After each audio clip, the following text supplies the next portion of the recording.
Hello friends, कैसे हैं आप लोग। जैसा कि आप लोग स्क्रीन पर देख रहे हैं, आज हम इस वीडियो में बात करने वाले हैं ईडब्ल्यूएस सर्टिफिकेट के बारे में। Basically EWS certificate general category के लोगों के लिए होता है। जो जनरल कैटेगरी को 10% रिजर्वेशन दिया जाता है, जो बेसिकली इकोनॉमिकली वीकर सेक्शन में आते हैं। तो सबसे पहले इसमें हम बात करेंगे कि इस फॉर्म को कौन कौन अप्लाई कर सकता है। दूसरी, इसकी एलिजिबिलिटी क्राइटेरिया क्या है। तीसरा, इसको अप्लाई करने के लिए क्या क्या डॉक्यूमेंट्स की ज़रूरत होती है। और देखेंगे इसका सैंपल जो रियल में हमने डॉक्यूमेंट्स दिखाया है कि ये डॉक्यूमेंट्स की ज़रूरत होती है, वास्तव में वो डॉक्यूमेंट्स की ज़रूरत होती है, अदरवाइज फॉर्म रिजेक्ट क्यों होता है। ये सारी चीज़ों के बारे में देखेंगे आज। तो चलिए शुरू करते हैं। सबसे पहले यहाँ पे देखेंगे हम कि इसमें सबसे जो मेन क्राइटेरिया है वो आप जनरल कैटेगरी में आने चाहिए। तो जनरल कैटेगरी के अंदर जो आते हैं बेसिकली बिहार में और इंडिया में, तो भूमिहार आते हैं, राजपूत आते हैं जनरल कैटेगरी में, ब्राह्मण जाति के लोग आते हैं, कायस्थ जाति के लोग आते हैं, बर्नवाल जाति के लोग आते हैं, ठाकुर जाति के लोग आते हैं, जाट आते हैं और मुस्लिम जाति के आते हैं। मुस्लिम में बहुत सारे समुदाय होते हैं, लेकिन स्पेशली जो शेख, पठान और सैयद होते हैं, सिर्फ वही इस जनरल कैटेगरी में आते हैं। उसके बाद हम देखते हैं कि इसमें अगर कोई कास्ट अगर मिसिंग रह गया तो उसके लिए सॉरी, मैंने कोशिश किया है जो मोस्टली जनरल कैटेगरी में आते हैं उसको कवर करने के लिए। लेकिन अगर कुछ रह गया है तो आपको पता है कि आप जनरल में हैं और आप ईडब्ल्यूएस सर्टिफिकेट के लिए एलिजिबल हैं, तो आप उसमें अप्लाई कर सकते हैं। बट मैंने एक ओवरव्यू दिखाने की कोशिश किया है इसमें। दूसरा देखते हैं कि इसकी एलिजिबिलिटी क्राइटेरिया क्या है। ये सबसे बड़ा मैटर है कि इसकी एलिजिबिलिटी क्राइटेरिया थोड़ा से टफ है। देखते हैं इसमें क्या है। तो यहाँ पे देखिए, यहाँ पे सीधी सीधी बात में लिखा है his family does not own, मतलब जो इसके लिए अप्लाई करना चाहता है उसकी फैमिली के पास इससे ज़्यादा, मतलब डज नॉट ओन मतलब इससे ज़्यादा नहीं होनी चाहिए। तो इसमें क्या है, gross annual income of family is below 8 lakh, मतलब 8 लाख। एक साल में आपका जो परिवार का इनकम है, आपका माता पिता का या आपके थ्रू जो भी इनकम है, वो 8 लाख से कम होना चाहिए एक साल में। दूसरा क्या है, जो आपका एग्रीकल्चर यानी खेती की जो भूमि है जिसमें आप खेती करते हैं, आपकी खेती होती है, वो 5 एकड़ से ज़्यादा नहीं होनी चाहिए। 5 एकड़ या 5 एकड़ से कम होनी चाहिए। ठीक है, तब आप इसके लिए एलिजिबल हैं।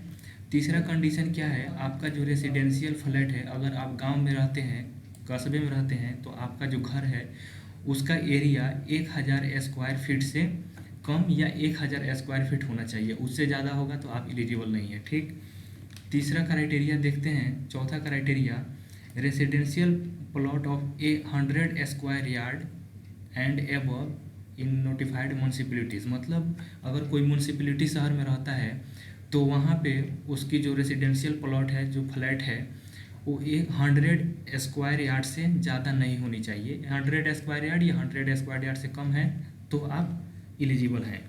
ठीक, दूसरा और पांचवा कंडीशन क्या है, residential plot of 200 square award yards and above in area other than the notified municipalities, मतलब नोटिफाइड म्यूनसिपलिटीज़ जो है, जो उसमें मेंशन किया हुआ है, उसके अलावा अगर कोई जगह है तो उसमें आपका जो रेसिडेंशियल प्लॉट है या रेसिडेंशियल जो फ्लैट है आपका, बेसिकली कह सकते हैं, वो 200 स्क्वायर यार्ड से ज़्यादा नहीं होनी चाहिए।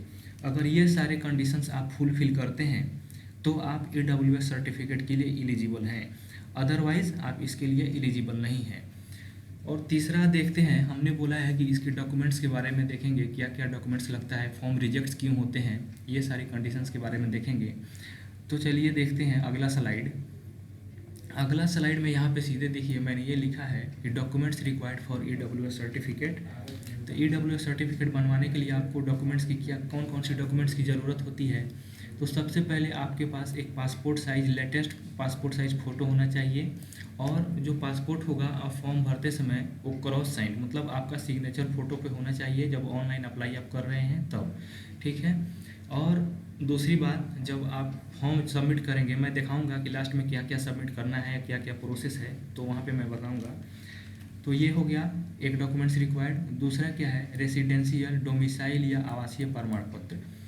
तो इसमें आप क्या कह सकते हैं कि ये सबसे बड़ा कंडीशन है कि आप जहाँ पे फॉर्म अप्लाई कर रहे हैं, जिस ब्लॉक में या जिस स्टेट में आप अप्लाई कर रहे हैं, तो उस स्टेट में या उस ब्लॉक में आप जहाँ पे अप्लाई कर रहे हैं तो उसको वहाँ पे दिखाना पड़ेगा कि हम बिहार के हैं और हमारा परमानेंट एड्रेस ये है, तभी आप उसके लिए अप्लाई कर सकते हैं। तो एक कंडीशन ये हो गया, ये डॉक्यूमेंट्स। और तीसरा डॉक्यूमेंट्स क्या है, कास्ट सर्टिफिकेट, जाति प्रमाण पत्र। मतलब आपको पता है कि EWS सर्टिफिकेट सिर्फ जनरल वालों के लिए बनता है 10% रिजर्वेशन पाने के लिए। तो आपको दिखाना पड़ेगा फॉर्म अप्लाई करते समय कि हम जनरल कैटेगरी के हैं और हमारे पास ये प्रूफ है, डॉक्यूमेंट्स है कास्ट सर्टिफिकेट का, जाति प्रमाण पत्र का, कि हम जनरल कैटेगरी के हैं। तो उसमें अप्लाई करते समय आपको कास्ट सर्टिफिकेट की ज़रूरत पड़ेगी। और अगला डॉक्यूमेंट्स हम देखते हैं इनकम सर्टिफिकेट, यानी आय प्रमाण पत्र।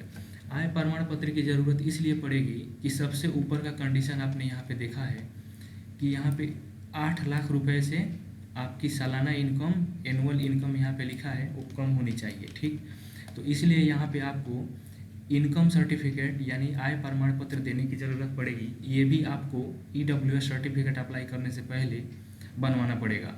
ठीक, उसके लिए हम देखते हैं उसके बाद क्या है। उसके बाद प्रॉपर्टी, लैंड, डॉक्यूमेंट्स, दस्तावेज, इसकी भी ज़रूरत पड़ेगी। जैसे यहाँ पे इन्होंने मेंशन किया है कि हमारा जो एग्रीकल्चर भूमि है वो 5 एकड़ से कम होना चाहिए। हमारा रेसिडेंशियल फ्लैट जो है 100 स्क्वायर से कम, 1000 स्क्वायर से कम होना चाहिए।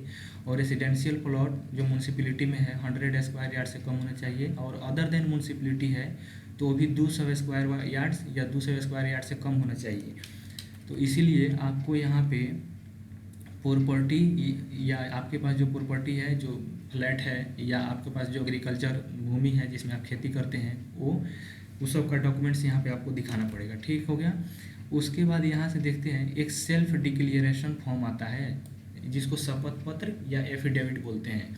तो सेल्फ डिक्लेरेशन फॉर्म देना जरूरी इसलिए होता है कि आप उसमें लिखेंगे कि मेरा नाम यह है, पिताजी का नाम, माताजी का नाम, और मैं यहाँ का परमानेंट निवासी हूँ, और मैंने जो कुछ भी फॉर्म में भरा है वो सारी चीज़ें सही है। अगर उसमें कुछ गलत होता है तो उसके लिए मैं जिम्मेदार हूँ। ये सारी चीज़ें उसमें लिखी होती है। और आप उसमें एक फ़ोटो सटेंगे, फ़ोटो चिपका के जो फॉर्म में आपने फ़ोटो लगाया है वही फ़ोटो होगा, उससे सेम टू सेम फ़ोटो होता रहता है, बेसिकली सेम ही रहता है। और उस फ़ोटो पे आपका क्रॉस सिग्नेचर होगा। उसके बाद ये सारे डॉक्यूमेंट्स लगा के आप अपने ब्लॉक में जमा करेंगे। ठीक है, ये एफिडेविट हो गया। उसके बाद आप या तो पैन कार्ड या आधार कार्ड, ये दोनों में से कोई, ज़्यादातर लोग आधार कार्ड का ही देते हैं, इस्तेमाल करते हैं, क्योंकि आधार कार्ड आजकल प्रचलन में है, हाईली डिमांडिंग है आधार कार्ड, हर जगह आधार कार्ड से ही काम हो रहा है। तो या तो पैन कार्ड या आधार कार्ड एक सपोर्टिंग डॉक्यूमेंट्स के रूप में आप देंगे इसमें कि हाँ मैं इंडिया का निवासी हूँ, यहाँ का निवासी हूँ। तो उसके लिए एक आधार कार्ड का फ़ोटोकॉपी आपको देना पड़ेगा। तो क्या क्या देना पड़ेगा हमको डॉक्यूमेंट्स में, एक पासपोर्ट साइज फ़ोटो जो क्रॉस साइंड होगा, उसके बाद रेसिडेंशियल या डोमिसाइल आवासीय प्रमाण पत्र, उसके बाद जाति प्रमाण पत्र, उसके बाद आय प्रमाण पत्र, उसके बाद आपकी जो प्रॉपर्टी है उसकी एक दस्तावेज देनी पड़ेगी, उसके बाद सेल्फ डिक्लेरेशन फॉर्म होता है जिसको शपथ पत्र बोलता है बेसिकली, और एक आधार कार्ड देना पड़ेगा। ठीक है, इतना सारी चीज़ें हमने देख लिया। और ये सब भरने के बाद जब आप फॉर्म ऑनलाइन अप्लाई करेंगे तो उसमें आपको, उसके बाद आपको क्या करना है, फॉर्म ऑनलाइन भरने के बाद इस फॉर्म को, इसका एक PDF आपको मिल जाता है, उस PDF का आपको जीरोक्स लेना है। यहाँ पे देख लीजिए, उसका जीरोक्स लेना है, शपथ पत्र लगाना है, उसके साथ आय प्रमाण पत्र लगाना है, आय प्रमाण पत्र, उसके बाद जाति प्रमाण पत्र, आवासीय प्रमाण पत्र, ये सारा सर्टिफिकेट लगाना है। उसके बाद आधार कार्ड, ज़मीन का दस्तावेज, ये सारी चीज़ें एक साथ अटैच करके आपको अपने ब्लॉक में, जिस ब्लॉक में आपने अप्लाई किया है या जो आपका ब्लॉक है उसमें आप ले जाके जमा करेंगे।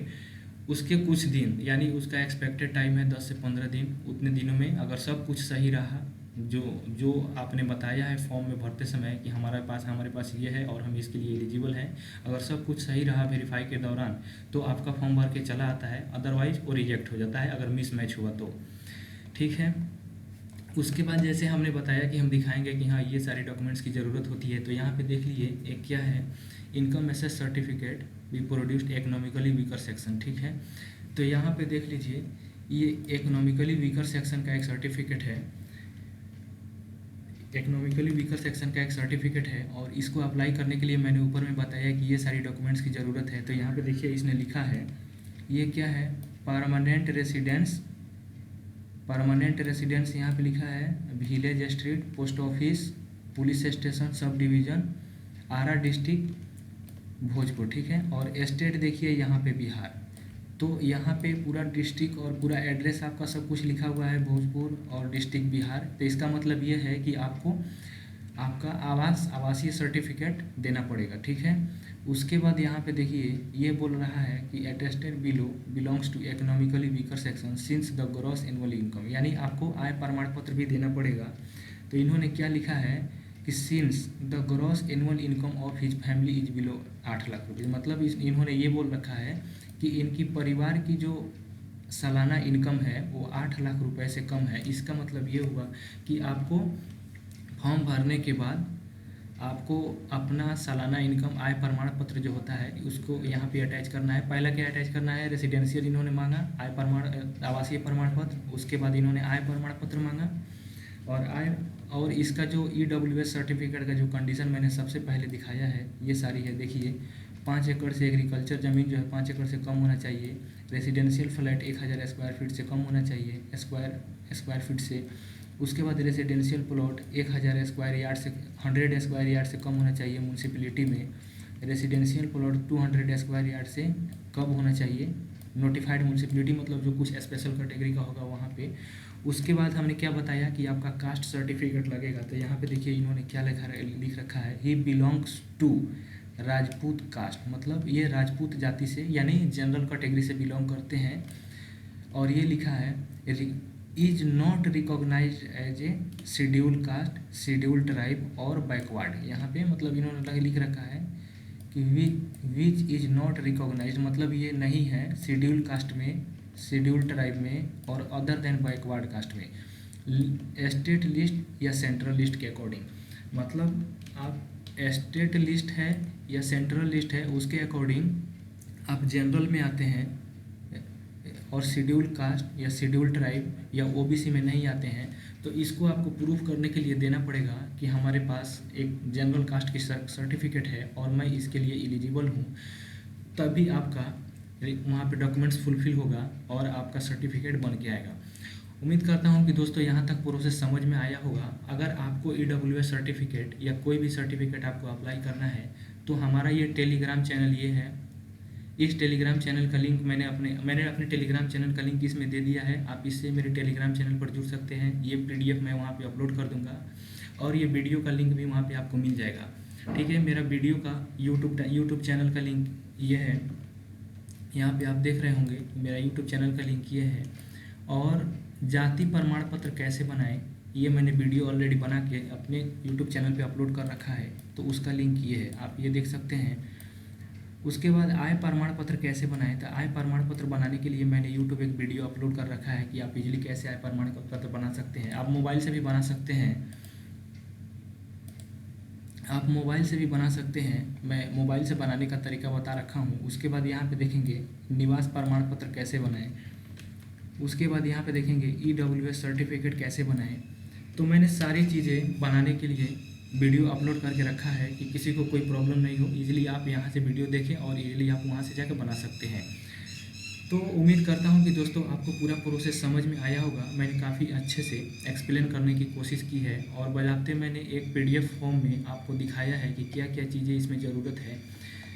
जैसे यहाँ पे जाति देख लीजिए, यहाँ पे डॉक्यूमेंट्स, यहाँ पे एलिजिबिलिटी क्राइटेरिया देख लीजिए, यहाँ पे डॉक्यूमेंट्स क्या रिक्वायर्ड है मैंने एक्सप्लेन किया है। उसके बाद आपको सब भरने के बाद क्या क्या आपको उस फॉर्म के साथ अटैच करके ब्लॉक में जमा करना है वो है। और हमारे जो वीडियो है जो आपको जाति, निवास, आय प्रमाण पत्र और EWS कैसे अप्लाई करना है वो सब का लिंक हमने इसमें दे रखा है। तो आप यहाँ से भी डायरेक्टली जाके देख लें और वहाँ से भर सकते हैं, सीख सकते हैं कैसे भरना है। उसके बाद मैंने सिंपल दिखाया कि हाँ जो डॉक्यूमेंट्स की ज़रूरत होती है इसमें मेंशन किया हुआ है कि हाँ ये सारी चीज़ें आपको देनी पड़ेगी, तभी ये प्रूफ होगा कि हाँ आप EWS के लिए एलिजिबल हैं, यहाँ का निवासी हैं, आपकी इनकम इतनी है, तो आप EWS अप्लाई करेंगे और आपका EWS बन के तैयार हो जाएगा। ठीक है दोस्तों, उम्मीद करता हूँ कि प्रोसेस समझ में आया होगा। Thanks for watching. Please video को लाइक कीजिए, सब्सक्राइब कीजिए एंड शेयर कीजिए। अगर वीडियो आपको समझ में आया है, वीडियो आपके लिए इन्फॉर्मेटिव लगा है, आपका प्रॉब्लम सोल्व हो गया है, तब आप वीडियो को लाइक कीजिए, शेयर कीजिए, सब्सक्राइब कीजिए। अगर नहीं समझ में आया है तो मैं नहीं बोलूँगा लाइक करने के लिए, सब्सक्राइब करने के लिए, शेयर करने के लिए। थैंक यू दोस्तों, थैंक्स फॉर वॉचिंग। फिर मिलते हैं नेक्स्ट वीडियो में एक अच्छी वीडियो के साथ। तब तक के लिए बाय।